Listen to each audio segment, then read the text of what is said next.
दोस्तों, power star Pawan Singh का एक ऐसा राज जिसे सुनकर आप हो जाएंगे हैरान। जी हाँ दोस्तों, आपने बिल्कुल सही सुना। आपको सब बताएंगे, लेकिन उससे पहले चैनल को प्यारा सा लाइक शेयर कर दीजिए और सब्सक्राइब के बटन को जरा तेजी से हिला दीजिए। तो आपको बताते चले, पावर स्टार पवन सिंह की पावर भोजपुरी इंडस्ट्री के साथ साथ बॉलीवुड इंडस्ट्री ने भी देख लिया है। पावर स्टार पवन सिंह आजकल कच्ची कलियों के साथ खूब मस्ती करते हुए नजर आ रहे हैं।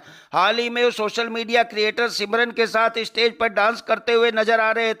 मीडिया रिपोर्ट्स की माने तो इस कंसर्ट के खत्म होने के बाद सिमरन को पवन सिंह के साथ उनके प्राइवेट फार्म हाउस पर भी देखा गया था। और आपको तो पता ही है पवन सिंह के फार्म हाउस पर क्या होता होगा। जिस तरह से इन दोनों की नजदीकी एक दूसरे के साथ में देखी जा रही है, उससे साफ है कि यह दोनों जल्दी एक साथ फिल्मों में दिखाई दे सकते हैं। आपको तो पता ही होगा, पवन सिंह को जो भी लड़की या हीरोइन खुश कर देती है, पवन सिंह के साथ वह फिल्म में जरूर दिखाई देती है। वेल दोस्तों, पवन सिंह और सिमरन की जोड़ी आपको कैसी लगती है, कमेंट सेक्शन में जरूर